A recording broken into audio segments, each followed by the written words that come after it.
Today will be mostly calm across Texas with the threat for an isolated severe storm tonight, but tomorrow is looking quite rowdy with severe thunderstorms becoming more likely. Let's talk about it next in the Thursday Texas Weather Roundup.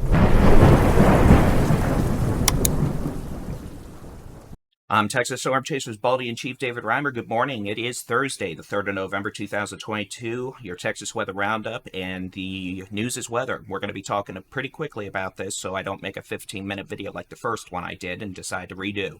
This is the severe weather outlook for tonight. This is likely going to be a well after dark event. Can't rule out a rogue storm in the Texas Panhandle by dinner time, but in all likelihood, we're going to be dealing with the chance for some hailers well after dark tonight and tomorrow morning. The tornado threat with the storms currently forecast to be very low unless we have a rogue supercell pop up this evening that could locally increase the tornado threat that right now does not look like a high possibility. As we head into Friday, we are expecting a busy and active day of severe weather. We have a level 3 risk across eastern North Texas, northeast Texas, east Texas down to the Brazos Valley. Does include the DFW Metroplex all the way down to just north of Austin, Georgetown, into the Brazos Valley, the College Station area, up into East Texas, Nacogdoches, Marshall, Texarkana, etc. And all modes of severe weather are likely tomorrow. Damaging winds, large hail, threat for tornadoes. We do have a medium threat for tornadoes in the aforementioned regions.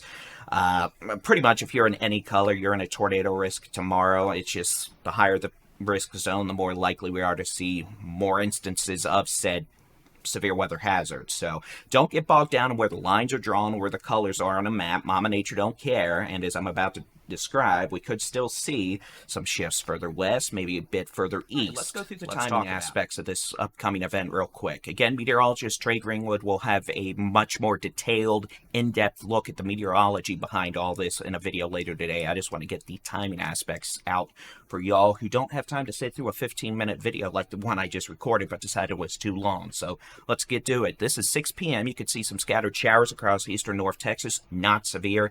Mostly quiet still in the Texas Panhandle. Can't rule out a rogue storm by 6 to 7 this evening, but this model does not really have anything going until about midnight to 11 p.m. We might see some scattered severe storms in the Texas Panhandle with the threat for some hail, some localized gusty winds, and again, a very low threat for a tornado.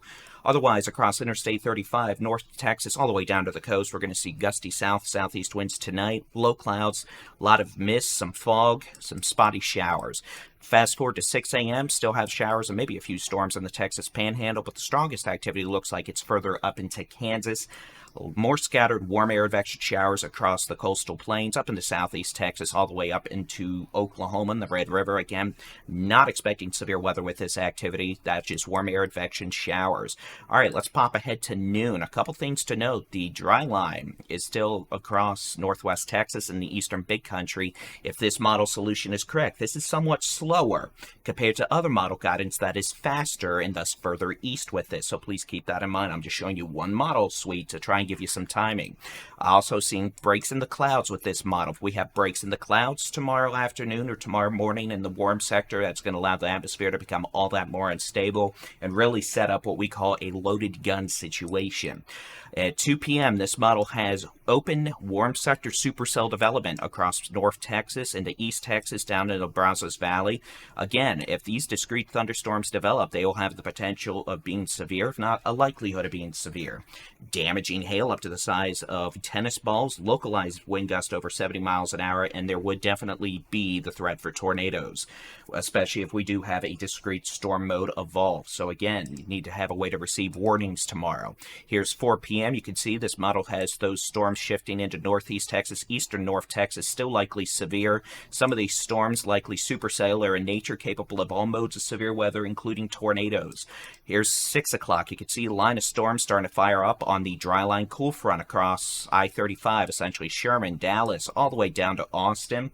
Fast forward just 1 hour, you can see we have a line of storms all the way almost to I-10 at this point. And then discrete thunderstorms ahead of the squall line. That's what I mean when I say storms ahead of the squall line. Discrete storms like that. If this is what's going on tomorrow afternoon, tomorrow evening, we're going to be looking at a significant severe weather event with all modes of severe weather, including tornadoes. Discrete storms, those will be moving northeast quickly, 40 plus miles an hour. Line of storms will be making east southeast progress. Here's 8 p.m., 9, 10, discrete storms moving out, line of storms all the way back into South Texas, and here's midnight. So again, this is just one model solution showing the possibility of timing and locations. Don't take it to the bank. We're probably still going to see some shifts west if this upper level storm system's a bit slower. If it's a bit faster than this model predicts, most of what you just saw may be a bit further east when I showed it. But either way, I want to emphasize a few things here. One, this event's going to begin comparatively early tomorrow. We could have severe weather underway just after lunchtime. 2, storms are going to be moving quickly tomorrow thanks to all the upper level energy and strong jet stream in place. So if a warning's issued for your location, understand you need to take action because these storms are going to be booking it. 3, you need to have multiple ways to receive weather warnings tomorrow. That includes watching TV. We have great broadcast meteorologists across the state. Make sure you're following multiple sources for weather information. We're one. We're going to be having live severe weather coverage on all of our digital media platforms tomorrow, including our free mobile app and website. National Weather Service, etc. You need to have ways to receive warnings. Wireless emergency alerts, those alerts that are sent to your phone.